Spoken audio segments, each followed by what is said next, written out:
We will see 25 million passengers traveling in the next year, and that will double in the next 20 years.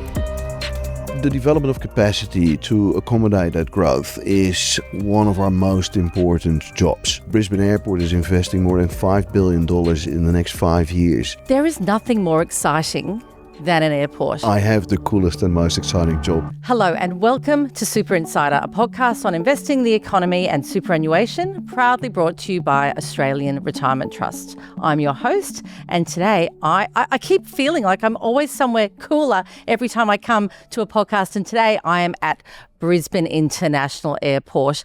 Why would I be at Brisbane International Airport, you might ask? Well, let me tell you why. Because Australian Retirement Trust is a significant shareholder in this extraordinary asset, and I have some very, very interesting people to talk about an investment that is incredibly important in terms of delivering returns for our members. Gert-Jan, the CEO of Brisbane Airport Corporation, and Michael Weaver, our GM of mid-risk assets at Australian Retirement Trust. And before we have a bit of a yarn, I just want to remind our listeners and viewers that this is general information, general advice only, and you'll need to make sure whether it's right for you.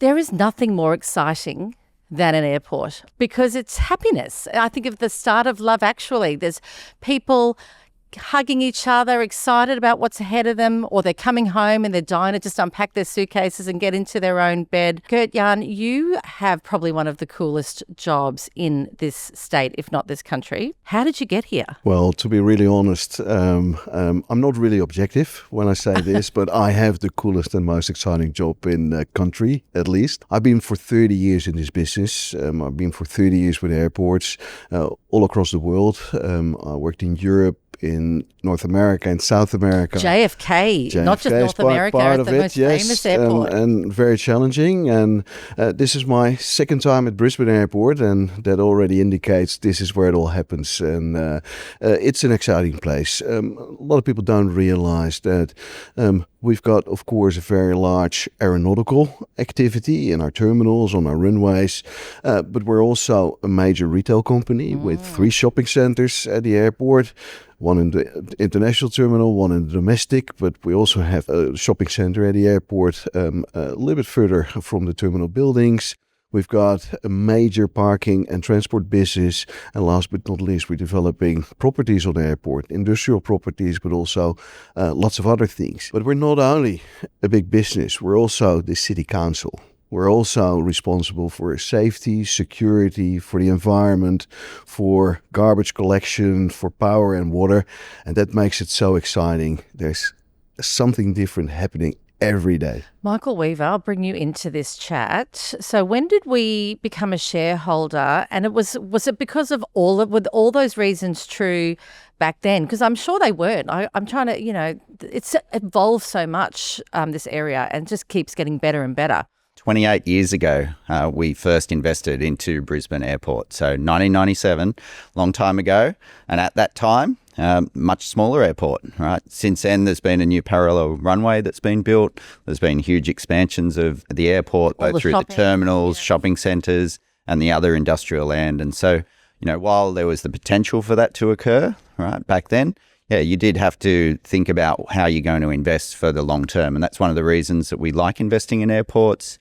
They're very long-term assets, a lot of capital that you need to spend. And as we've been a fund that's grown over that 28 years and will continue to grow into the future, this is also an asset that's been able to grow with our members. So, really exciting. How does a deal like this come to the table, and why you sort of see a fund like ours as a really good investment partner? ART is one of our largest investors, and we are very good partners with ART, and so thanks for that. There's a lot of alignments between superannuation funds and their interests and what we do at the airport. We've got a very long-term view on the development of the airport. We still have a very long time to go and to grow here. And what we have in common with superannuation funds is not only that long-term view, but also a very important focus on sustainability. And what about you, Michael?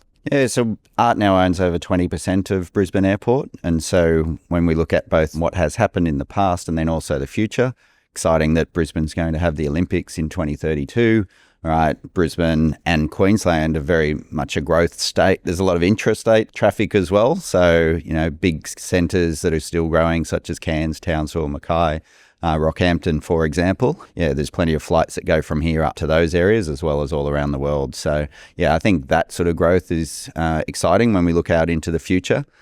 People like to travel, so one of the reasons we invest into airports like this is because it's clearly an essential service for a lot of people. It's core infrastructure. Yeah, particularly for a state the size of Queensland. Yeah, huge state and lots of travel. And so I think the diverse revenue stream from different areas, clearly quite challenging for a couple of years because of COVID. But then the recovery's been strong and helped our investment performance over time. I'd love to hear how much grey hair you accumulated in that period, Gert-Jan. Well, COVID wasn't easy, and especially in the first period when there was hardly any traffic. The only flights we saw was repatriation flights coming in and out, and later on some flights with medical support and the like. But we were very lucky. As Michael already indicates, we're not only an international airport, we also have a very significant domestic operation. And not only interstate, but also intrastate. And especially when the borders closed, but here in Queensland, we could continue to go.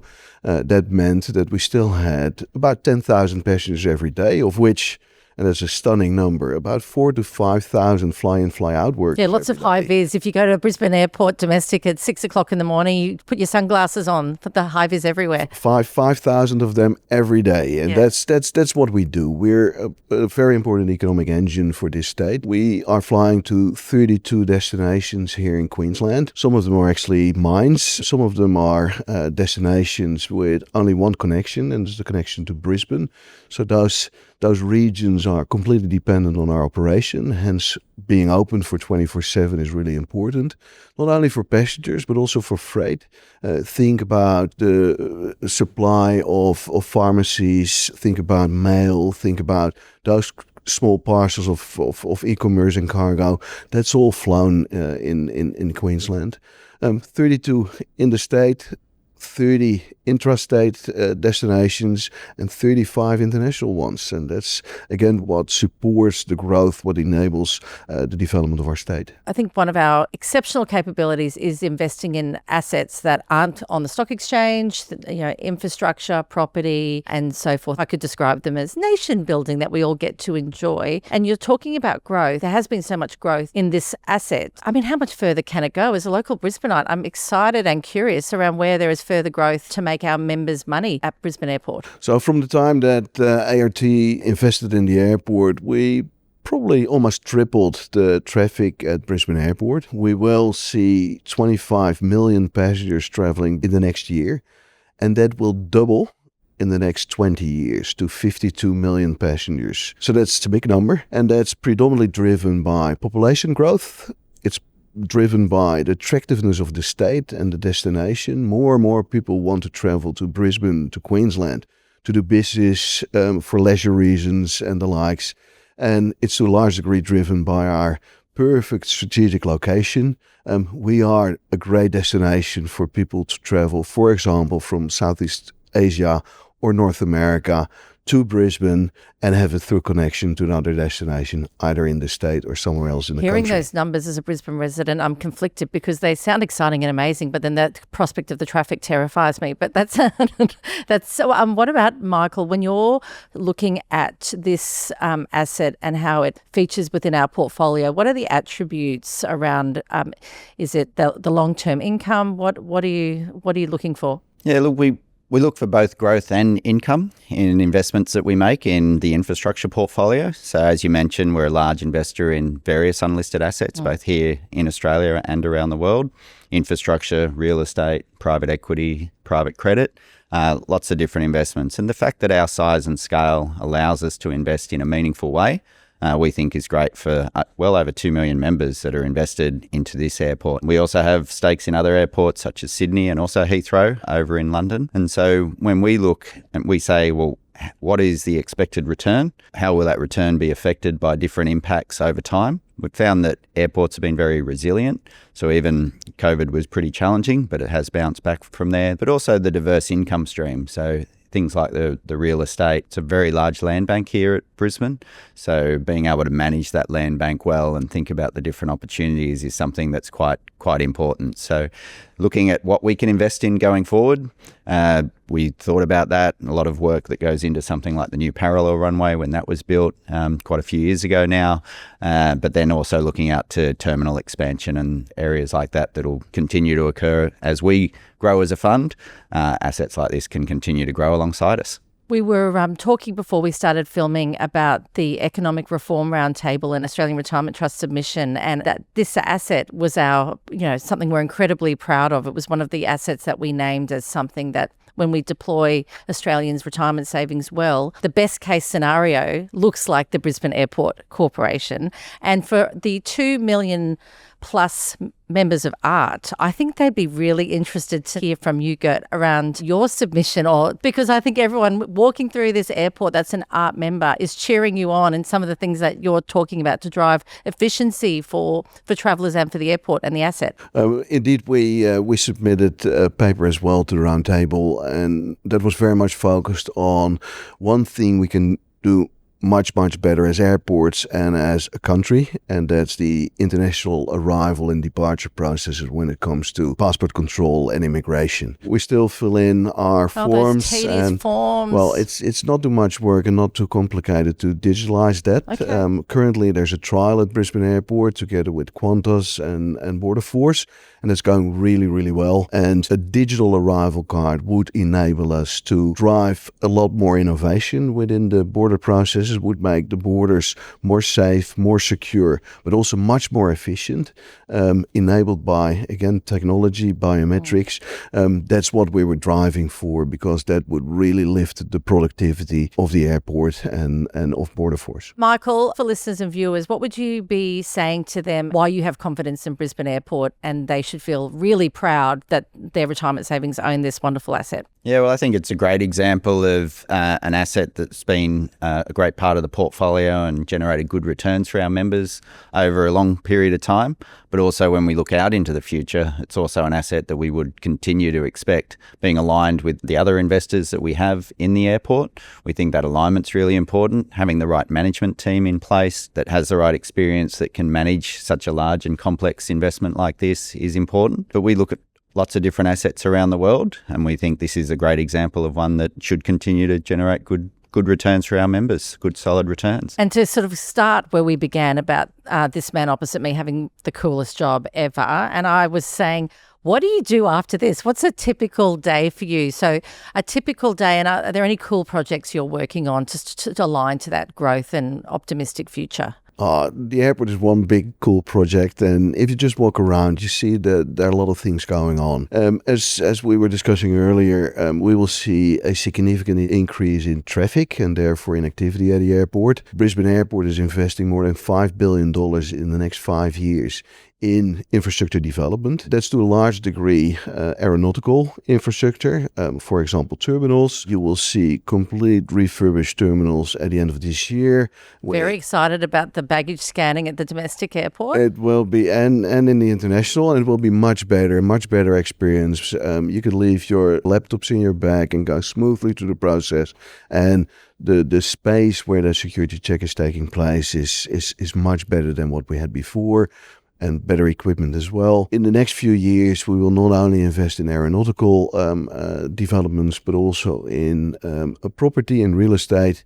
As Michael already indicated, we've got this airport, 2,700 hectares of land, so it's a very large parcel of land, of which more than 500 hectares is available for property development. So that's a big focus for Brisbane Airport as well.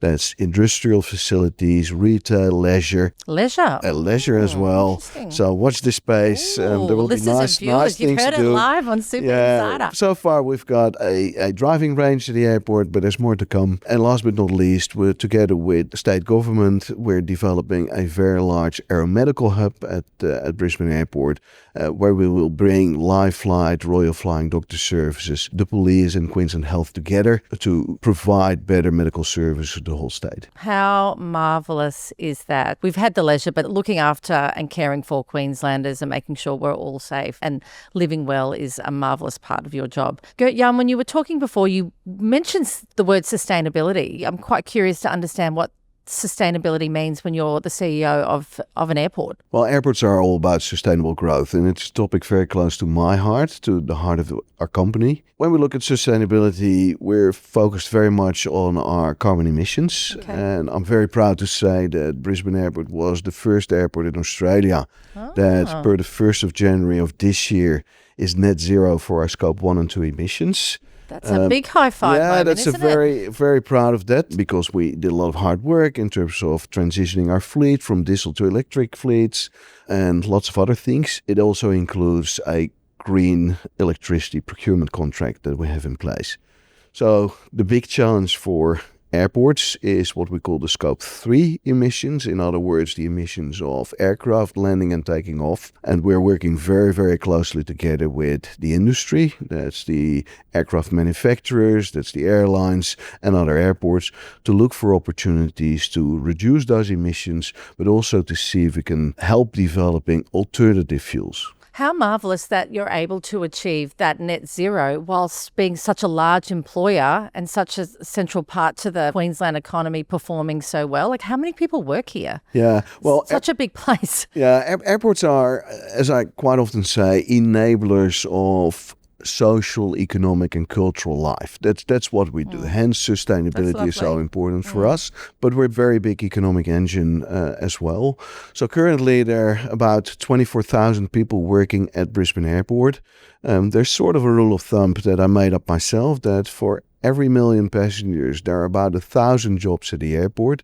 And then on top of that, there are obviously jobs that are enabled by the airport. Jobs in tourism, jobs in mining, we talked about before. We've got currently more than 600 companies with their activity at Brisbane Airport. All of that will double in the next 20 years. So when you were referencing the growth in passenger numbers, the Gert's rule of thumb, like what sort of staff are we looking at as we head towards 2032? Yeah, well, in 2032, we think we will have about 35,000 people working at the airport. So that's 7 years from now. And that's not related to the Olympics, but especially to manage the Olympics, we probably need a few more than that. Okay, and Terminal 3, there's much discussion about Terminal 3. What does it practically mean for the passengers that get to enjoy these great facilities? Yeah, airports are never finished but always ready. That means we're currently You've got a few good lines, don't you? I do this job for a while. Yes, yeah. But the development of capacity to accommodate that growth is one of our most important jobs. We're running out of capacity in our international and domestic terminals, and we're looking at how we can address that best going forward. That is probably with a new terminal that will be located in between the 2 runways at Brisbane Airport, which is a perfect location because that means there are very short taxi times, which is good, again, for the environment, but it's good for passenger experience as well. And that new terminal will enable us to build something that's really state-of-the-art and will be really focused on a convenient, efficient, and pleasant experience. So will that be a domestic terminal, or? It will be eventually a combined domestic and international terminal, because we see an increase in passengers that are actually connecting at Brisbane Airport for other destinations than Brisbane. So they go to Cairns, for example, or to other states. It is very convenient to have international and domestic travel in one terminal to facilitate those connections. We're sort of saying to Super Insider team, how do we get back here and have an evacuation slippery slide that I can go down and all sorts of things. So Gert-Jan is just looking at me like that's never happening, but that is happening. Oh, anyway, to our listeners and viewers, thank you very much for listening to this episode about Brisbane Airport. It is one of the jewels in our crown. You should feel so proud that your retirement savings own a piece of this wonderful asset. Thank you for joining us. Tell your family and friends, and we look forward to joining us again soon.